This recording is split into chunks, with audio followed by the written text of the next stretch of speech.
Before we jump into the episode today, I want to share something with you from my heart. First of all, thank you so much for listening to the podcast. I really can't tell you how much your support means to me. We've been doing the podcast now for almost 4 years. I can't even believe it. And I'm so grateful for each and every single one of you that listens, shares an episode with your friends, sends me a DM or a text message letting me know how an episode resonated with you or any aha moments. Seriously, I couldn't be more grateful to be able to create this podcast. It has been such a blessing in my life, and I love hearing the ways it's been able to provide value in yours as well. One thing you might not know is how much work it takes to be consistent with a podcast. In fact, did you know that the majority of podcasts don't make it past episode number 10? And we are well beyond that. And it's just a lot thinking of the episodes, recording them, editing them, managing the guests, making sure that everything runs smoothly and gets uploaded consistently and regularly. And so that's why I have created an amazing opportunity for you to support the podcast monetarily. And in exchange for that, you will get exclusive premium subscriber content. So for as little as $3 a month, you can become a premium subscriber of the podcast. And every month I will upload new voice-guided workouts and breathwork meditation audio for you. So that way you can work out with me, coaching you in your ears. You can also take a moment to reduce your stress and relax and come down and ground down with one of my breathwork audios.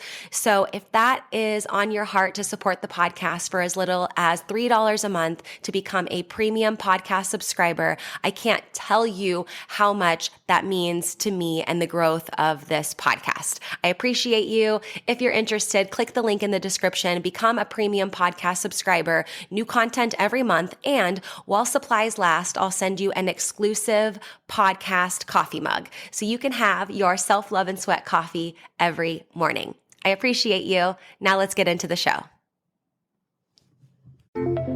Welcome to Self-Love and Sweat, the podcast, the place where you'll get inspired to live your life unapologetically, embrace your perfect imperfections, break down barriers, and do what sets your soul on fire. I'm your host, Lunden Souza. Hey, have you grabbed your free Self-Love and Sweat monthly calendar yet?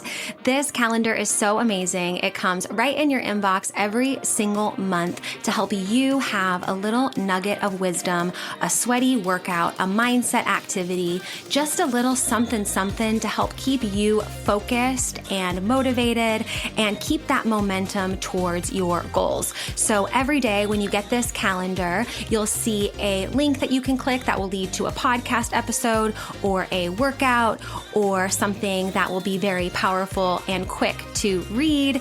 And then you'll also see on the top left corner of every single day, there's a little checkbox in the calendar. And what that is that's for your one thing. You can choose one thing every month, or it can be the same, something that you want to implement, and make this something that you can easily implement, like daily meditation or getting a certain amount of steps or water, for example, and staying hydrated, and even taking your supplements. This can be something if you want to get more regular doing a particular habit and routine, you can choose what that checkbox means. So if you want your Self-Love and Sweat free monthly calendar delivered right to your inbox every month on the first of the month, go to lifelikelunden.com/calendar, fill out the form really quickly, and you will have your calendar in your inbox within a few short minutes. That's lifelikelunden, lifelikelunden.com/calendar. Go get yours for free and enjoy this episode. Welcome back to Self-Love and Sweat, the podcast. Today, my guest is my neighbor, my new neighbor since moving to Utah, Brysen Partridge. And we met because one of my friends was visiting, and we were at the park one day, and my friend and Brysen met and became friends. And she was like, oh my gosh, you have to meet Brysen. He's awesome. He's like on this healing journey. You guys would totally resonate. And to be honest, I was kind of like, when I first moved here, I was like, no, I don't want to meet anybody. I just like want to like do my thing. I just want to work on myself. I just like don't need any friends at the moment. And I was like a little bit anti, just to be honest. And then I'm so grateful that Kara was adamant that we met, because you've truly changed my life. Like I can't imagine being in Utah without your friendship. And you've introduced me to your group of friends. You know, you're the reason why now I go to the breathwork and cold plunge place that I go to. And I feel like you've opened up my mind and my heart to like, it's really hard making friends as adults. I don't know if you've experienced that, but it's like, I've moved around a lot and it's not always easy making close friends and good friends as an adult. It's like kind of weird. It's like you're playing in kindergarten all over again. But I feel like the second you and I met, we just like automatically clicked. Like I know we'll be friends for like ever. Like I'm calling that now. And it was actually your idea, Brysen, to do this podcast, because him and I will often walk together around the lake. And these are the types of conversations you and I have all the time. So it's kind of just putting a microphone to the conversations that you and I always have. So thank you for being here, and thank you for you. No, thank you. I mean, it was just a great way how we met. Mm-hmm. And it's only grown. Like, I think we called that out when we were walking around the lake one time. We were laughing because we said that, like, we're going to be lifetime friends. Yeah. We just knew it because our conversations go so deep and so just genuine. It blew my mind when we were just talking and met, and just, it continues to grow. Yeah. And I remember the first time you and I hung out after I had met you, and we were all hanging out with my friend Kara, we went stand-up paddleboarding. Yeah. And it was like in the evening, and we just like went stand-up paddleboarding, and you immediately opened up about your pain, which I thought was so awesome, because I think sometimes people, and, you know, those listening probably, you know, you kind of are hesitant, most people, to like share and expose like what's really going on in your life and what's really hard. And you were not that way at all. It was like, this is who I am. This is what I've gone through. And I know that that's what we're going to dive into and talk about today, because you were in real estate and then you've started this tech software company. But I know, because we talk all the time, that it's not because you know, had this easy road and it was just like, ooh, tech startup and like smooth sailings. I know you've gone through a lot of shit. And I know that when we kind of set our intention of what we wanted to talk about today on the podcast, it was like, let's talk about the real shit. And so I'm just going to pass it over to you. Like, what has your journey been like? Like, what have the last 5 or 6 months, years been like for you? And what do you feel like has led you up to this moment? Ooh, I don't even know how to start with that one, because let's just say 2023 has been one for the records. And now we always have like 1 year, but this year I can't put it on a scale, because starting this year, I started this year working as a different company I've been working on for the last 3 years. So I'm working my company totally for like almost 4 years. Started it and went with a different partner that was out of Texas, and just, he wasn't doing his stuff. I trusted him so much to do his thing that we were doing and get beta clients and grow, because our vision that we built was there. And after months of him always throwing things aside, not letting things actually be productive, and me always like fighting with the customer, hey, this is going to be done soon. This is going to be done soon. This is going to be done soon. He never did it. So eventually, towards the end of May and June of this year, I had to cut ties and just drop it. So this project, my baby that I've had for 3 years, that one thing in life where you really, you know, there's so many ideas where you have an idea and you're like, oh, I should have acted on that. It's the dumbest thing. And you see it 5 years later, someone did it on TV. You're like, they're worth millions now. I had that idea 5 years ago, because you never took action on it. This is that idea of my software company that I took that action and ran with it, and presented this to my partner in 2020. And I called him out of the blue, just on a personal cell, and said, hey, do you want to do this concept? Do you want to do this idea? And he's like, hell yeah. I'm like, all right, let's develop this. Built it. Then come end of 2022, launch, go live he's like, hey, we just beta clients, let's go live. Then came to that same progress, didn't do his continued work. And we had clients and that weren't asking for things. So I shut things down with him in May and June. And I was devastated. Like, you're looking at hundreds of thousands of dollars and hours spent for nothing. And that vision, that act that I took, that leap was gone. And on top of it, I got a different job offer to kind of help subsidize, because I've only been just paying this out of pocket, and we worked for them for one day, and they fired me because I thought I was still working for this different company, or a conflict of interest. Then to add on top of that, I lost like the love of my life that I've been with for a year and a half with that, and just devastated. So doing all this stuff, I remember looking at my bank account in June, or end of June, 1st of July, I had negative $10.87. No cash around the house anymore. Credit cards maxed. Like, I've been working this journey for 3 years with no other pay. I'm like, how do I even feed my kids? Like, what do they need gas to go pick them up? Like, I'm at a breaking point. And I didn't know what to do. I was in the biggest hole that I've ever been in my life. And it still brings me so emotional still with it, because it was so impactful and hard. Most people at that point, when you lose all three of those pillars, and like, my health wasn't the best. Like, I was okay, but I was like drinking a ton, like trying to numb, to try and like figure things out. I remember sitting on the porch at 6:30 in the morning, still drinking wine. It wasn't that I woke up and drank. I didn't sleep.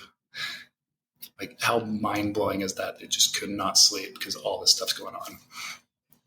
And finally had the idea thankfully from my partner overseas that I worked with him before, my developing guy. He called me. He's like, dude, what happened? Like, we're so close. I'm like, I know. We ran out of this because this and this wasn't done. And he's like, what if we try and do it? I'm like, I was like, are you willing to do that with me? He's like, yes. I'm like, okay, let me see what I can find. Let me see what cash I can find. So thankfully, this might bring me to tears a little bit. Thankfully, my dad, I called him out of the blue, and he knows of my journey. He knows what I've been doing. And I called him like, hey, I need some cash, and not just some cash. Like, I need a decent chunk to restart and rebuild. Because if I restart, rebuild, then I have this opportunity to go either one, get my customers and go, or two, find investors that are already going to look at me that really fund us fully.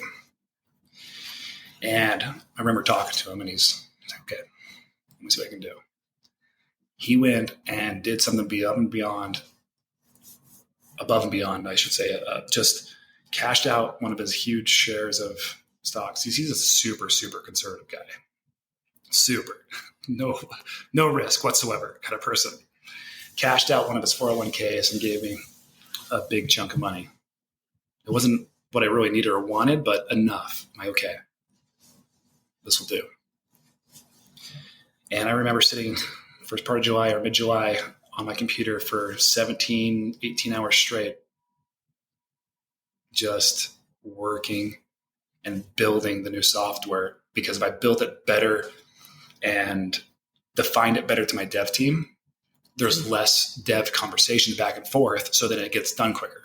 So every little button, everything that did something, everything that was linked to something, everything that was linked to a different aggregator or contract or something was listed, and just made it so clear as much as I possibly could. So it's not doing any kind of the rework or redevelopment with anything. And I remember a couple of days, I was at my desk with all these sticky notes. I'm coming from a tech guy. You should always have it online, but sticky notes help break down your buckets. So I had all these sticky notes all over my desk, and just crossed one off at a time. But there was probably 20 to 30 sticky notes all over my computers, monitors, everything you could possibly think of. And just one at a time. Checked. and kept moving forward. And it was just, I remember just one morning just sobbing, just pretty much crying, like so overwhelmed. And I had no support.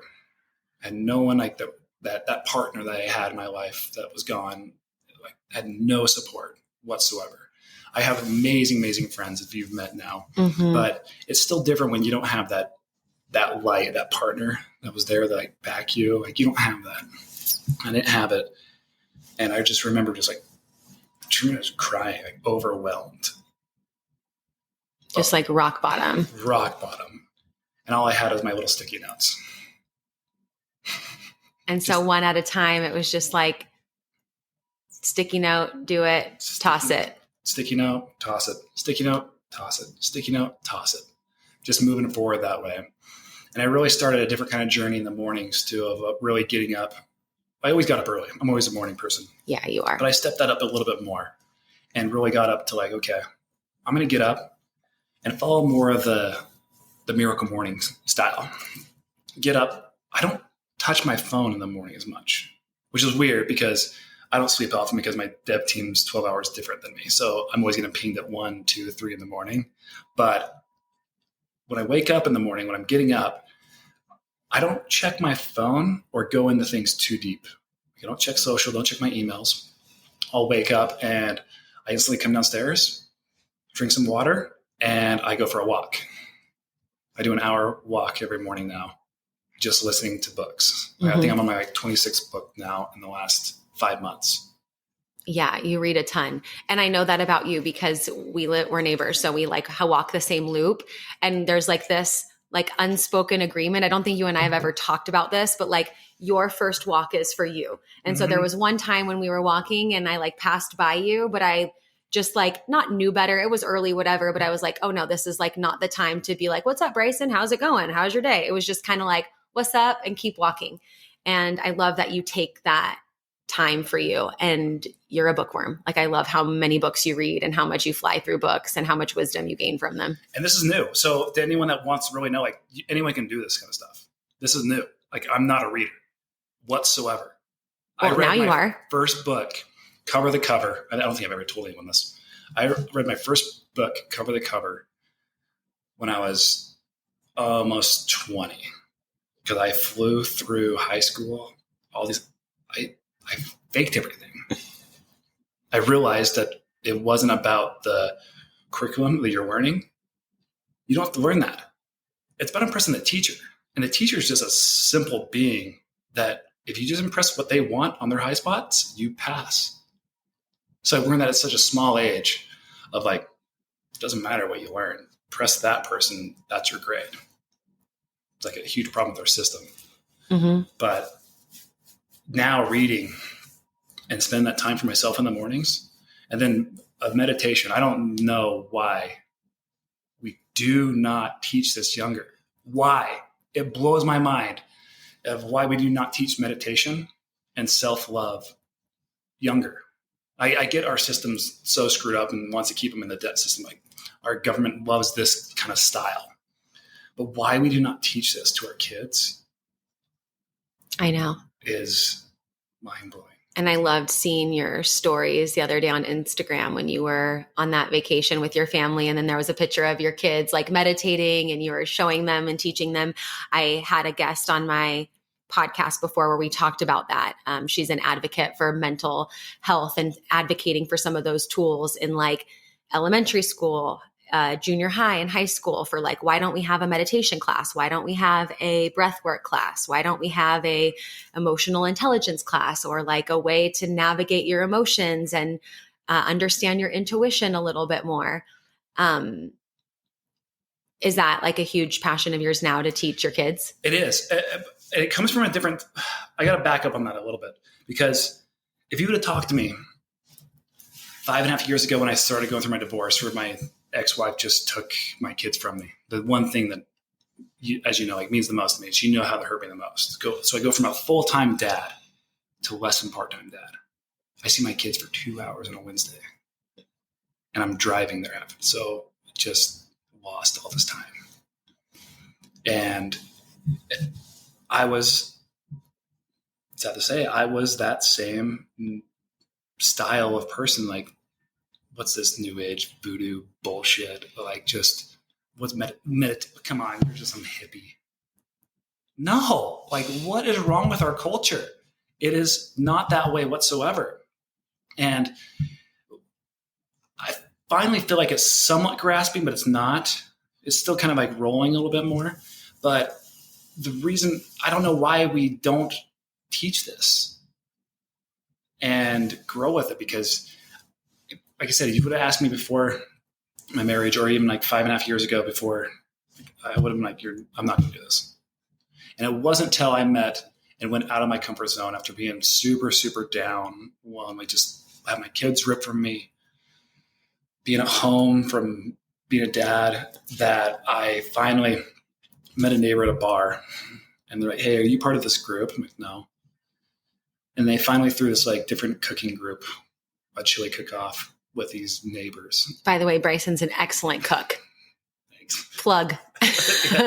So they threw this group gathering with some neighbors, and I'm like, okay, I'm going to go. No one there, right? Just like that being comfortable, uncomfortable situation, just go and go.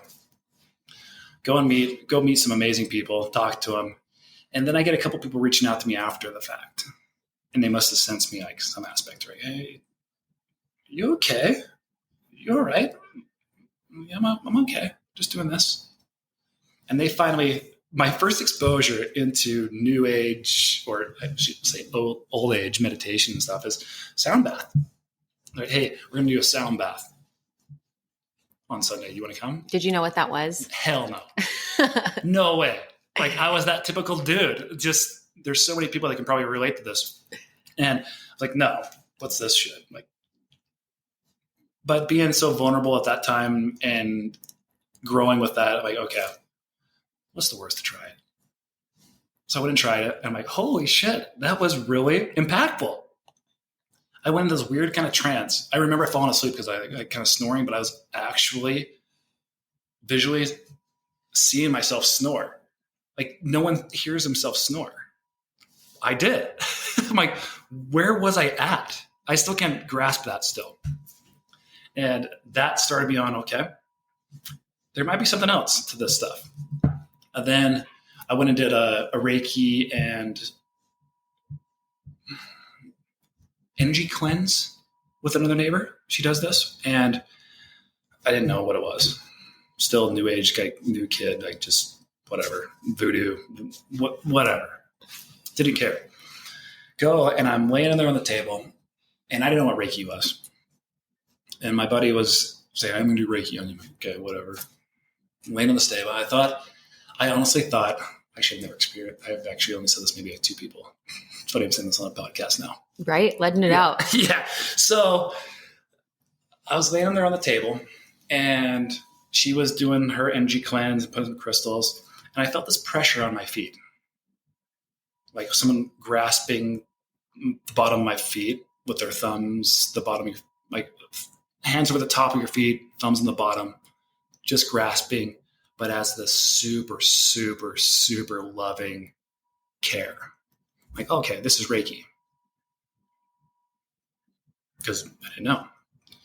And I was just laying there with my eyes closed, didn't open my eyes, just going through the whole thing. Actually, I haven't cleansed this chakra, blah, blah, blah.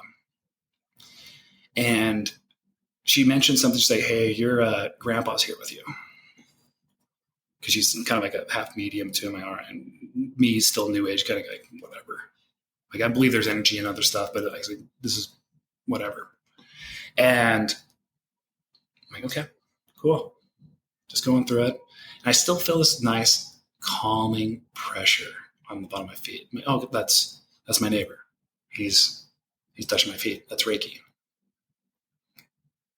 For some reason, halfway or more than halfway through this session of cleanse, I opened my eyes. Just the peek. All right, what's going on? Jared be at the bottom of my feet. And there was no one there. Right? Because from what I understand, Reiki, you don't even touch the body. No, you don't touch people. Yeah. But he's 15 feet away over here on this other couch. hell? And I just had an epiphany there at that point. Like, whoa, there's something more to this realm that we don't know. Because I wasn't close to my grandpa at this time, but I know my grandpa supported, but he just didn't have the way. He's kind of like my dad in some aspects. And hopefully we get better with generations of more openness. Because me and my dad still don't even say like, I love you or different things once in a while. We just don't. We know it, but we don't say it. Okay. Mm-hmm. And that's different. And that comes from generations. I mean, you look at older generation, like man up is like them saying, I love you. Yeah. 30, 40 years ago. It's like, yeah, older generation translation dictionary, man up equals I love you equals you're worth it. You can do it. Yeah. Right? So crazy.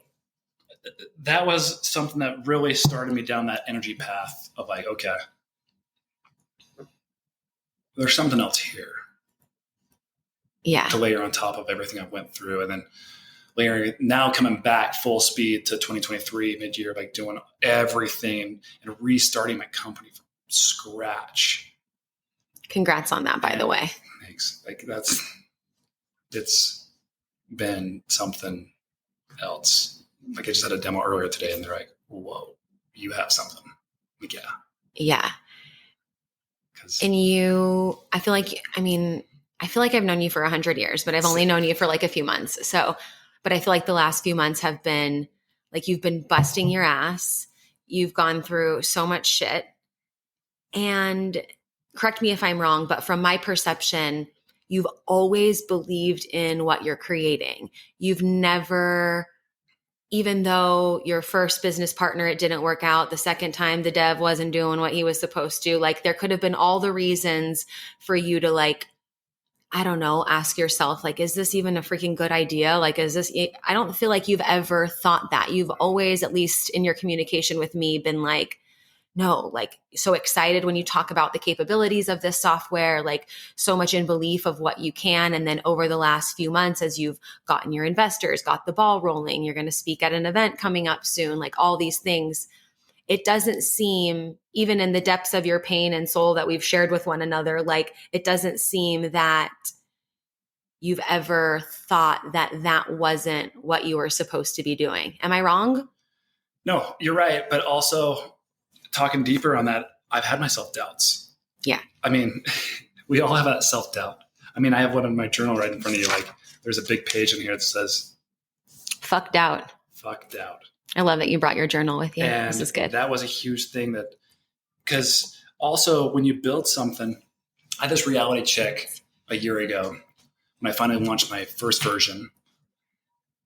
I went to a sales pitch and I like botched it because I had so much of the one thing in the 4 agreements I like loved, but I assumed so much because I built something that had so many assumptions. I did not have the proper sales pitch. Like you assumed that they knew more than they knew, or what did you assume? Or I assumed that they're going to know my software, what it needs to be, and not take it back to the basics. Not building it or not explaining it to what it was actually built for, and going back to like, here's your need, here's your want, here's the solution. I was way in the solution side and didn't come back to being like the basics of selling. So it was kind of like instantly flying over their head a little bit. I'm like, whoa. Like, Brysen, you got to take a step back. And that was a huge punch in the face a little bit. Like, whoa, I got to come back to my sales pitch. What if I was just hired on in this company? Just hired on a Vixo Link. Where would I start? How would I pitch this? I had to come back to all those different basics. And that was a huge awakening of like, all right, just because you build something, great. Doesn't mean it's pitched that way. Mm-hmm. And it's developed that way. So that was hard. That was a huge reality check. Yeah. Yeah. I want to take it back just to share some personal experiences, because this is the first time you've shared some of these things. I know you said it's like more than 2 people you've told. So here we are on the podcast. But I had a similar experience with what you mentioned about Reiki, because my cousin does Reiki And when I was living in San Clemente, I would go to his house. And even when I go back, I'll do sessions with him. But I had that experience. I was sitting in a chair. I had my eyes closed and I could have sworn he had both hands on my shoulders, like pressing down, like almost borderline, like it felt good, like a massage, there was like a little squeeze to it. And I remember same thing, just kind of like peeking open. And he was on the other side of the room with some like metal things doing something in the corner. And I remember being like, oh, I could have sworn that your hands were on my shoulders. And he goes, oh, those are just my little helpers. And I was like, oh, okay. And I'm sorry. I don't know if I said that was my first. That wasn't my first experience with Reiki. My first experience was when I lived in Austria. She had explained to me, like, I'm not going to put hands on you, whatever. This is all energy, blah, blah, blah. Great experience. Awesome thing. But then when I went to go see my cousin, it was more like for a healing experience. I don't think I specifically knew what modalities he was using and whatnot, but still same feeling where I like felt that presence and that pressure on my shoulders. And it helped me like relax my shoulders and drop down a little bit. And so that was super powerful. And I remember after that, just like, never seeing healing the same, never seeing it as like matter changing matter, like physical hands need to touch in order to feel this physical sensation on your body. And then to your other point of I love you and kind of that ancestral passed down, like my mom's parents never told her that like, I love you. They never said that. And my parents always told me I love you. And I heard that a lot. But now I've like proactively, I say I love you to my grandparents now, like purposely knowing that like with some intention behind it, like knowing that they don't say that very often. I say that to them. And I remember doing it like at Christmas one time because they were giving out gifts, whatever. And I like hugged them and I was like, thank you. I love you. And I just noticed like the other people in the room kind of like, like, what did she just say to grandma and grandpa? Like that word exchange between them hadn't been said. And now I still say it to them. I actually just called my grandma and grandpa on Sunday when I was walking back from the gym. And I just like, oh, I'm going to call them. And my grandma will say it back to me now. She says, I love you. My grandpa won't, but I still say it to him. I'm still like, I love you. And he'll be like, okay, bye, and just like gets off the phone quickly. But I think it's beautiful that you said that because I know that you tell your kids, I love you all the time. And like, you're such a hands-on loving dad in a new way. And not to say that there's anything wrong with the way our parents did things. It's just like they did the best with the tools that they had. But I resonate with that too. And now I kind of purposely like stir the pot a little bit, but I genuinely love them. So of course I'm not lying, but it's interesting to just, tap into that generation, that were born, my grandpa is 87, 88 now, my grandma 83. So it's like they were on that same dictionary that you mentioned before of like, get to work, do a good job, put forth your effort, build a business. Like that was the form of I love you and I care about you. But that really spoke to me too, because now I just am like, no, I'm just not going to not say I love you. But I don't think my grandpa's ever said it back to me, but my grandma, she'll say it back now, which is very interesting. So I'm like, cool. I cut that little tie or broke that chain just a little bit. And maybe I never will with my grandpa, but I'm like, okay, that's fine. I'm still going to say it either way. Can we also break the chain on this a little bit too and break this out of like, if you truly love someone, I get it. You have your friends like, hey, I love you. If you really love them, say, I love you. Put the damn I there. Tell them. That is the most simple concept, but means so much more, right? Than like love ya or love you. Yeah, I feel it. Right. Mm-hmm. If you put that I love you compared to love you, way different. Isn't that I don't know. There's a way different concept of that. It sits different with me too. And I think I probably choose my I love yous more wisely than my love yous now that I think about it. Because I really love a lot of people and I'll tell people love you or love ya or something, but that I love you. I know everybody's different in their models of the world, but like, I think we're on the same page with that. Like put the I when you really make the initiative, like just like, hey, I love you. Where did you So you mentioned that you joined cause you're very like, and I love this about you. Like, it's so good. Like, you're very open. You're very vulnerable. You're very honest. You're very like, this is me. You're very unapologetic with where you're at and who you are. Like, you even said my bank account was at negative $10.87. Yeah. And I think that's more naked than most people will ever be willing to get. And I hope that people listening right now are just like, borderline in tears right now. Like, me too. Oh my gosh. Thank you, Brysen, for like saying what we all have experienced.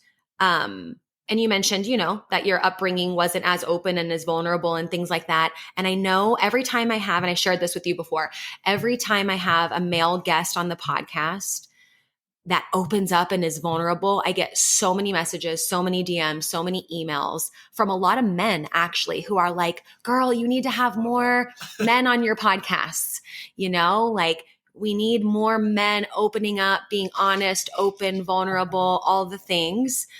Did you set out to teach yourself that, or did it just sort of come with this like sound bath experience and then the Reiki, like, cause you are so open. And that's what I love. I think that's what's allowed us to be such deep friends so quick. Cause you're not like, dude, the weather's nice today. Or how about them Dodgers? We're very much like, dude, I read this book or I went to this breathwork class and I like had this profound experience. Like, did you set out to teach yourself this, or like, how does someone listening who's not there yet, like, what do they do?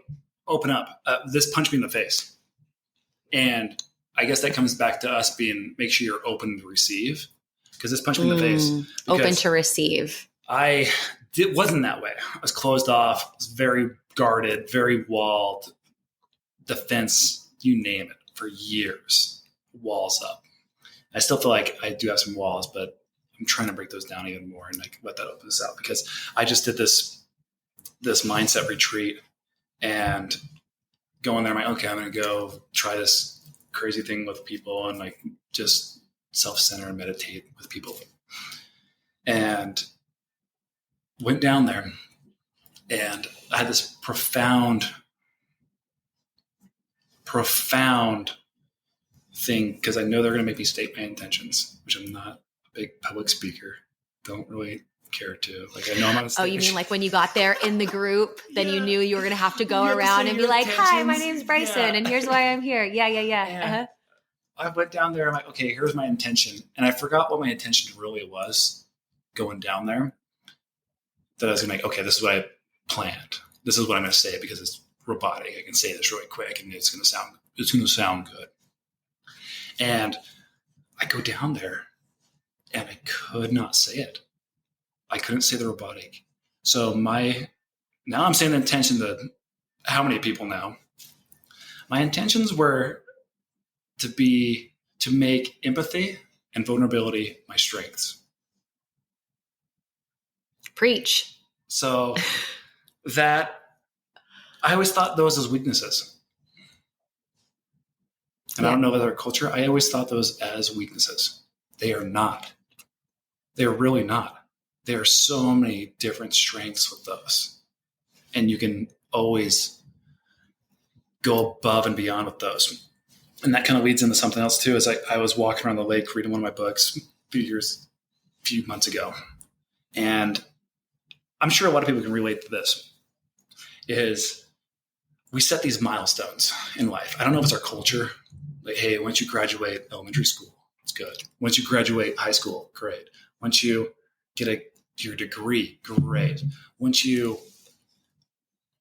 achieve this, great. That's like your ceiling. Once you retire, great. You can just chill and relax. I think we have this kind of mindset that we can do that. That doesn't exist. That's the complete bullshit of our culture, 100%. Like, that does not exist. Like, once you realize there's no ceiling, it's only ceiling you put on yourself. Like, there's no ceiling. It doesn't exist. Go. That changes your life dramatically. Mm-hmm. Doesn't matter in any relationship, business, finance, family, doesn't matter. There's no ceiling, just growth. Absolutely. I echo everything that you said. what does making empathy and vulnerability your strength look like in action? Like, what are you doing when you are making it your strength? Hey, really quick, I want to interrupt the podcast for just a minute to tell you about one of my favorite supplements for hair, skin, nails, digestive, and gut health.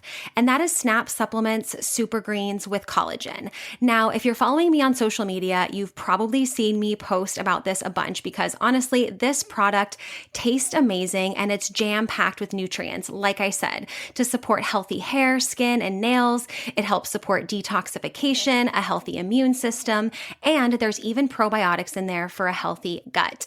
It's non-GMO, no sugar added, soy-free, grass-fed collagen, and every scoop is going to give you 7 grams of protein. And this is why I love it, because it's not like a protein shake. It's just a scoop of powder. It tastes amazing. I put it in water, or if I want more hydration, I'll put it in coconut water and mix it up.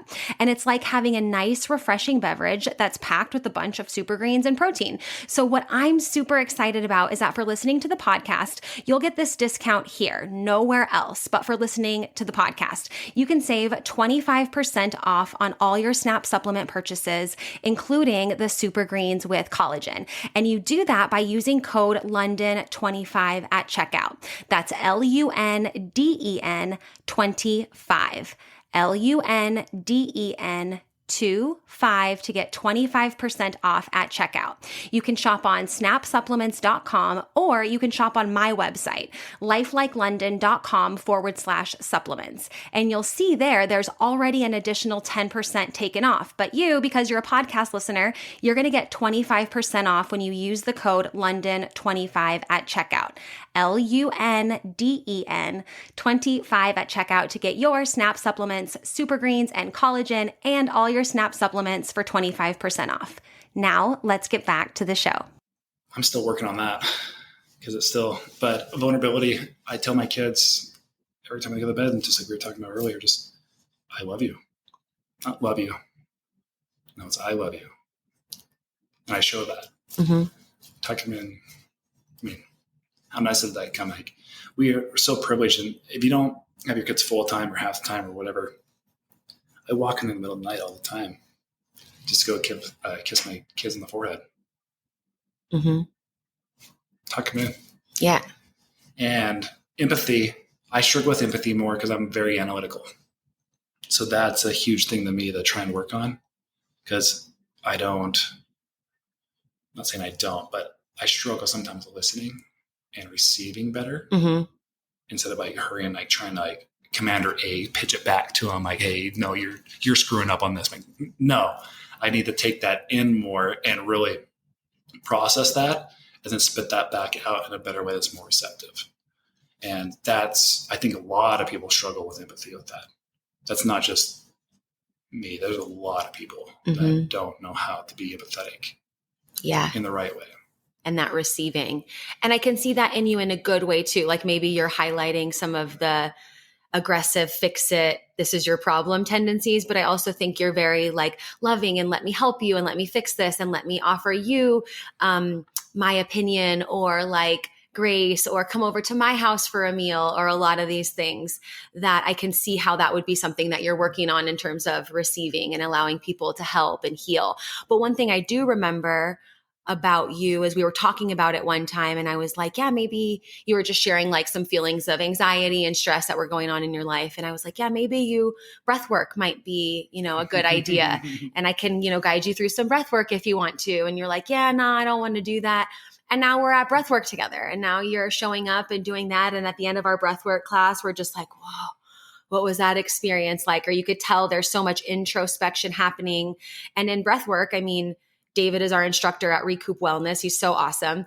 And there's so much, I think, receiving in that, right? I think especially as I've gone multiple times to his class, like my subconscious mind starts to trust his voice even more. I start to surrender even more. And there's so much more receiving in that. But I just share that because like, I see that in you. You're like way more open to receiving. You're like showing up to breath work. You're doing the cold plunge. You're going to the yoga class, like doing all the things to like show up and it's really, really inspiring, like really inspiring. I think I tell you this to your face. Well, I am to your face right now, but like off podcast, I tell you this too, but it's really awesome. It's really inspiring to see, because I don't think there's enough men doing it also who are willing to say, like you did, like you said, you're like, come over, let's podcast, like bring your microphone, like, let's do this. I want to share this story. You and I have talked a lot about this off the podcast before. And I just don't think there's enough men out there who are like, wait, I'm not receiving enough. I want to receive. I want to be open. I want to be empathetic. I want to connect. I want to learn, and I want to understand. And like, as someone who's like your cheerleader on the sidelines, it's really fucking fun to watch. Yeah. I think men try to think they're tougher than what they are, because breath work, not easy. Let's face it. Breath work is work. And when I first did it, the first time I did it, I know a lot of us struggle with like anxiety and different things, whatever kind of culture we do it, it triggers some of that. But now doing it, it still triggers it. But guess what? You fight through it. It's not going to kill you. It's not going to hurt you. It's just something you push away, and you acknowledge and be aware, and you can actually control it. You can really control that anxiety, that panic, the different things. You can throw it into a different realm. And I don't think it's talked about. And it scared me the first time I did it. And now that I do it, I challenge myself every time. I get it. I have a different personality, like growth. But if you're not comfortable doing it, practice. I mean, it just helps. It really does. Whether it comes to something so simple, but if you just practice and grow with it, it can help out a ton. And that you don't even like breath work. You can go try something else, but it just changes something. I mean, cold plunge, I know it's like feels like a fad, but it's not a fad. It's really not. You look at our ancestors, they cold plunged technically for centuries. Yeah. Going into the cold water to like get their fish. We have hot water. Right? Yeah, you're right. And that actually brings me to something else that I found super profound that I saw the other day. I think I just talked to you about this the other day, is depression. Depression, this monk was talking about it, and I sent it to you like a reel. And depression is really not real. It's something we've falsified. I mean, there's mental health, but depression, how we gauge it, is not there. Because if you look back in like Middle Ages or Spartan ages, or even 400 years ago, it didn't exist because people were busy, active, moving. And it stopped people from feeling depressed or this anxiety. But what really changed our culture is these damn screens. Because now you can sit in front of a screen, TV, watch some bullshit reality TV show,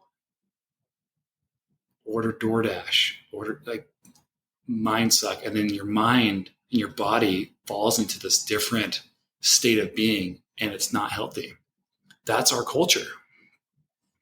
And if you're not aware of that, it's totally fine doing that once in a while. But if you're not aware of that and you don't fall into that, you get into this complacency realm, which can really impact you and your family's life.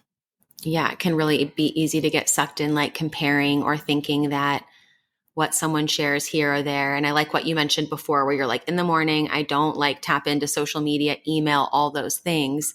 And I think the way you described it to me when you sent me that reel, or maybe what the monk said in the video, is like, we didn't have the luxury back then to just sit and scroll. And now we have this like luxury that's almost put us in this downward spiral of comparison and all the things and all the feels. And like you mentioned, we don't want to discount anybody's struggles with mental health, but we also want to highlight like, okay, and put your phone down and move and get outside and engage and put yourself out there and try again. And I think one thing you've done a really good job with, because you've introduced me to your friends and the people in your circles, is like, you have really awesome people around you, really awesome people around you. And that says great things about them, but honestly, a lot more about you, because I came to your house on Halloween, and I ride solo. You know me. I'm just like, oh, you want to go? You like invited me to a barbecue at your friend Becca's house, and I met, her friends through that, and just like super cool that you've been able to cultivate this environment of people who, in your process of learning how to receive even better, like you have great people pouring into you. And I think sometimes people get stuck because they're like, oh, I tried to be vulnerable and I tried to open myself up, but then I got shut down. But then I got told, suck it up, and what, you're being this or that, especially guys, right? Who maybe are opening up. So anybody listening, it might be time to up-level your circle. And I remember there was a quote from Nipsey Hussle, which was like this rapper. I think he was a rapper that passed away. And he said, he's like, if you look around at in your circle and you're not inspired, that's not a circle, that's a cage. And I think a lot of men and anybody, a lot of people, we have to look around and realize, okay, like, do I have a circle or do I have a cage? Do I have people that are putting ceilings where they don't exist in my life, or I'm allowing them to put ceilings in my life? Or am I like running up the same wall and hitting my head over and over? Like, I'm trying to be vulnerable, but maybe you're trying to be vulnerable to the same people over and over and over again that aren't ready to like be there yet.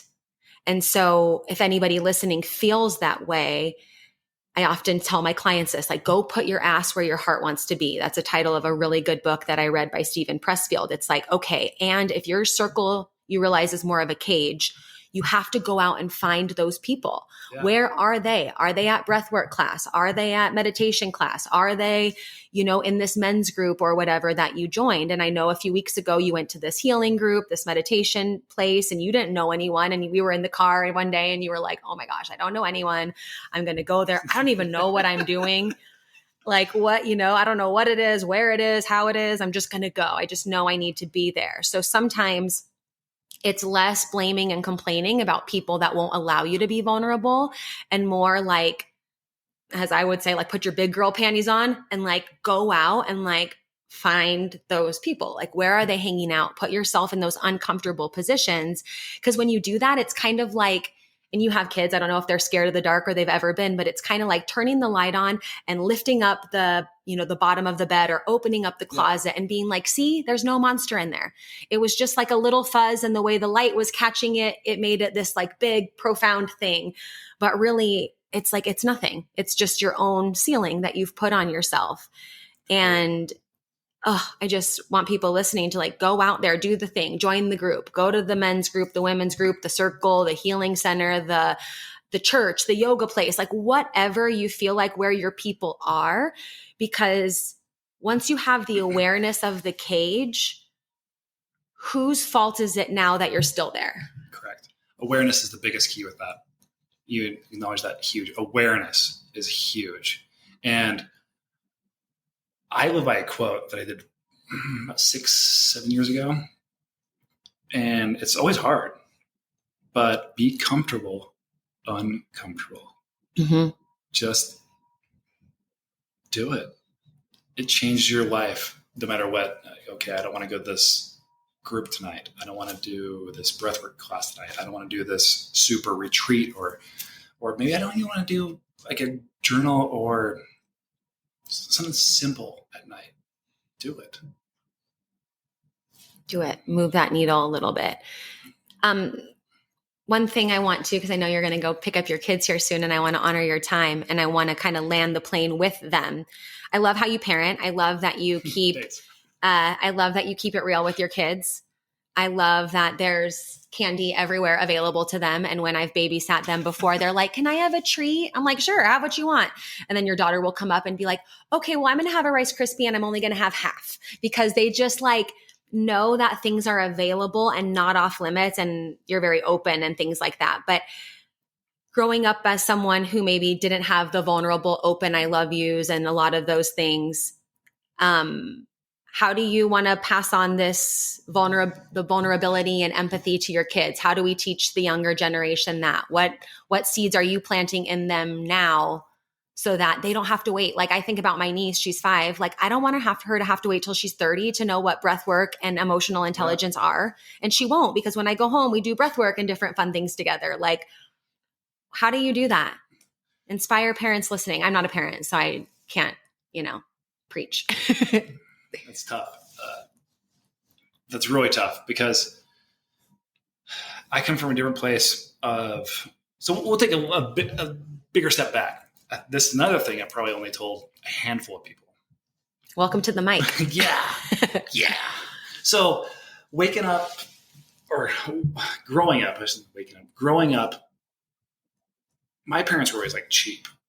Like, we never had good candy. We never had stuff. If it was there, we'd just consume the hell out of it. And then I went to my cousin's house. My cousin's house was very different. They always had like the best candies readily available. They didn't eat it. They'd have it once in a while, but wasn't something they were going to like strive and get. And I would go to their house and be like, oh, you get this stuff, and I'd eat the hell out of it, because it's something I didn't have. And I realized that at such a young age of like 12 to 13, like, why am I doing this? And why does my cousins not do this when they have that exposure? And I don't know what it turns like. It's something with our culture, something in our heads that if it's there and you acknowledge it and be aware of it, it's okay. If it's not, sometimes if it's not available, that scarcity, you grab on that and you just suck it in as much as you can. And I think we do that in a lot of different aspects of life. Like if it's there, I'm taking as much as I can right now. I'm filling my bag full right now. And I pass it to my kids, like, you know what? There's good candy everywhere.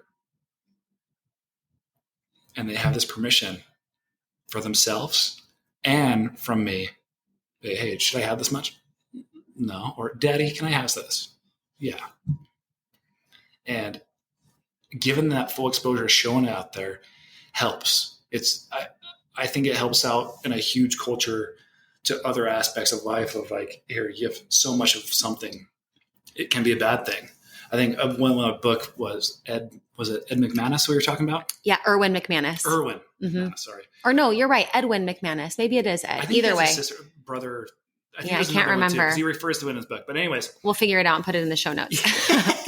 He talked about a little bit of, if you don't have it, you're going to go after it more.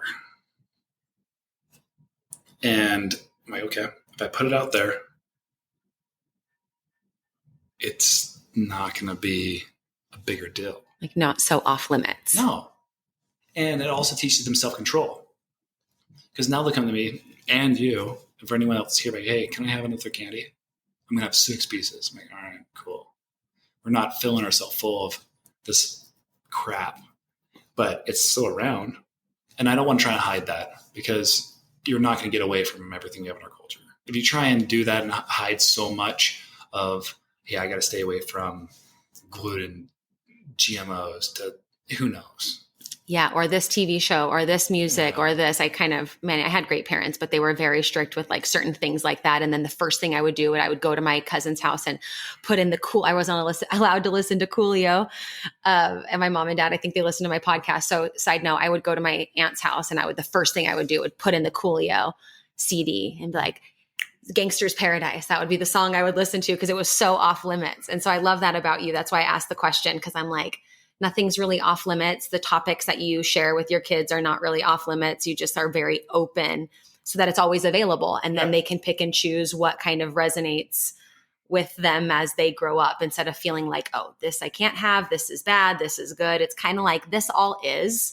And here's the outcome of, let's say, if you eat too much candy in whatever metaphorical sense that might look like, and you choose. Yeah. And I grew up, we'll go deeper on this for a second. I grew up in the Mormon church. Okay. Holding every presidential, priesthood, you name it, highest thing you could do. Because I showed up. Mm-hmm. Just my work ethic on that. Just I showed up. Mm-hmm. So of course they give you like, all right, you got to do this. You're a deacon. You got to pass this out. You got to prepare the sacrament, like all this other shit. And it's part of that culture of prepping. But I don't want to feed that to my kids, and I let them choose their own aspect and their own lives with it. Because if they want to go try anything, try it. Try something. Mm-hmm. Try. Like I think that's something they shut down our culture so much, is trying, because it's either guilt or shame or something that's not going to be just really, I don't know, they feel confined. I don't know how to describe that. Yeah, it just seems like there's not like, this is right, this is wrong, this is the path, this is not the path. It's kind of like, okay, well, you go down that path and try, and then always know you can turn back around and try a new path if you want to, maybe in a way that you didn't feel like you had when you were in the church. You probably felt like this is the path. Oh, and I was taught that way. Yeah. You're growing up that way. Like, you're taught this is the path, blah, blah, blah, blah. This is what you have to do. I'm like, no, like this doesn't make sense. And sorry for religious people on here, but I don't think. You can share whatever you want. This is your truth, Brysen. So if people are triggered, that's their thing to work on. Yeah. And I love people that have their own religion. What your beliefs are, it's great.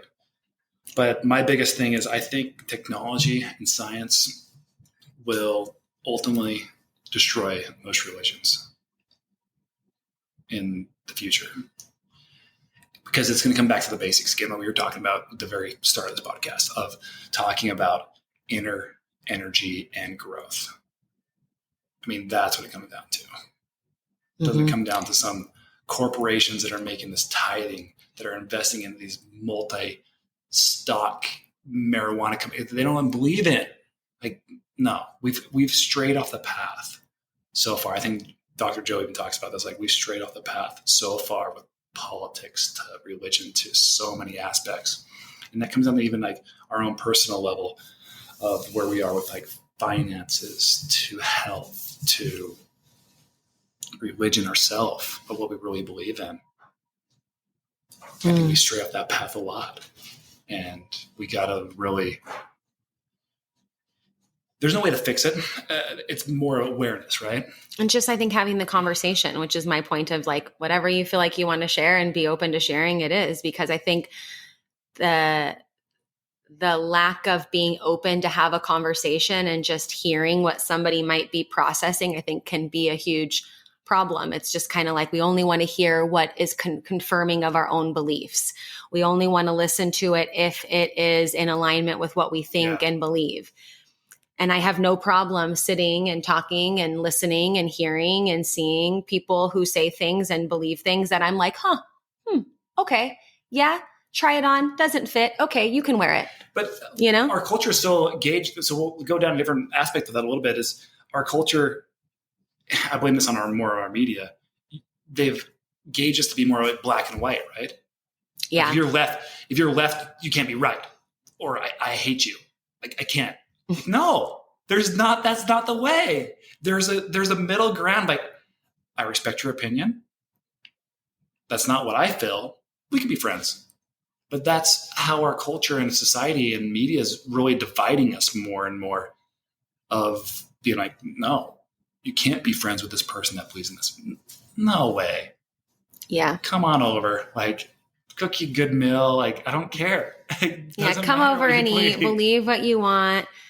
Yeah, agreed there too. I think that's why it was kind of something I not struggled with, but I was talking about this to a friend of mine. I was like, yeah, if I brought like all of the people that I'm friends with and I've met, which I have done, like all together, they're all like very different, and some will get along and some might not, and some might mesh and some might not, but that's okay, because I think that says, yeah, I don't know. I like that about myself. I like that I can hold space and be friends with people who, like this and don't like this. And it's kind of like, okay, well, you're all welcome to my party, unless someone's like super disrespectful to somebody else, or unkind, or like dishonest, or just like, yeah, I think we can all like spot the knot, or at least I can spot the knot and be like, okay, no. And as long as people are just welcoming and open and, have that ownership of who they are, that's cool for me. As long as nobody's like, throwing physical or metaphorical blows at one another, I'm cool.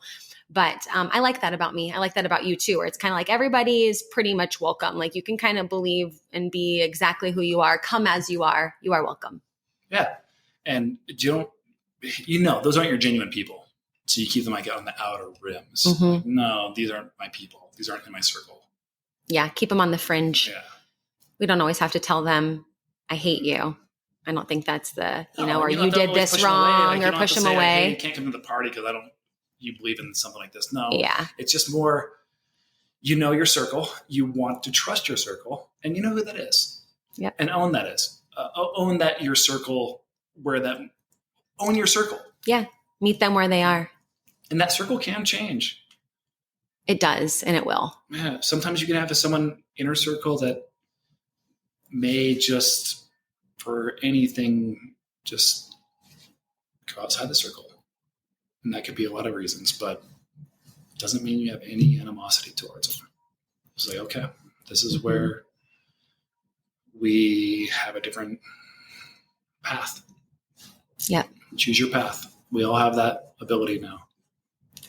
Well, I can say that I'm very grateful that you're part of my circle. I have too. Thank you. And I'm so glad that you said, let's podcast, bring the microphone over. Let's do this. I'm thankful for your openness and your vulnerability and your authenticity. I'm grateful that you've brought me into your circle and introduced me to some awesome people. And I'm so grateful because I am so not a weather and sports and surface level conversation person. And so for those of you listening, this is literally how Brysen and I talk all the time. We just have a microphone plugged in now. Yep. Thank you for you. Anything else you want to share, or do you feel complete? No, I feel complete. This is great. I brought this up only because, I don't know, I had this epiphany, like, we should do a podcast. Yeah, you said it. You called it out. You're like, you looked at me like this gazed look in your eyes. You're like, yeah, I didn't think that'd be an option with you. Like, yeah. You opened my eyes. So I was like, all right, let's do it. So we share a virtual assistant. Shout out to Tels. What's up, Tels? We love you. Tels is the best. And she actually mentioned it before she even knew that we were actually going to do this. It's like, hey, you guys should do a podcast. Yeah, I texted her yesterday. I was like, hey, Tels, Brysen and I are going to do a podcast tomorrow. And she's like, oh my gosh, I'm so excited. Is there anything I can do to support you? Yeah, I said, no, we're good. We'll just plug in the microphone and go. And when it's time she runs my podcast, Instagram, blog, all those things. So when it's time, she'll listen to it and she'll get to enjoy the conversation we had. But I just love her. She's so sweet. And I'm happy that we get to share resources because she's phenomenal and she helps us so much. I know, that was awesome. It was such like I said, frequencies attract people that you need in your life when you need them. Mm-hmm. We definitely have that. Yeah. And with like even meeting Kara through you, like we definitely, it feels so uncomfortable that people don't know that exists, but it does. Yeah. It does. Trust the process with that and it will happen. And you will attract the right people in the right time. Might not feel it always, but it does. And that's the path that's grown me the most and continue to grow. Like there's no ceiling anymore. Go team. Go team. Thank you so much for having me. This has been so stressful to think about for the last week or so. Oh, you mean preparing for the podcast? Like, you're all nervous. I wake up in the middle of the night. I'm not a good sleeper. So I wake up in the middle of the night, just super analytical thinking, all right, what am I going to say? Well, what do you think now that it's almost done? Are you happy? I'm happy. Are you as nervous as you thought you were going to be? Still, because I'm like, okay, do I want to go hear my voice again? Or should I just let this die? Yeah, you got to work with that. That's for sure something from podcasting and being on camera for many, many years. At first, you're like, that's what I sound like. Or like, I remember being like, that's what I look like when I talk on camera, but nobody cares. And everyone's excited. I promise. Okay. I love it. It's been the best. See you guys at the next episode. Thank you, Brysen. Thank you so much for listening to this episode of Self-Love and Sweat, the podcast. Hey, do me a favor. Wherever you're listening to this podcast, give us a review. This really helps a lot. And share this with a friend. I'm only one person, and with your help, we can really spread the message of self-love and sweat and change more lives all around the world. I'm Lunden Souza, reminding you that you deserve a life full of passion, presence, and purpose, fueled by self-love and sweat.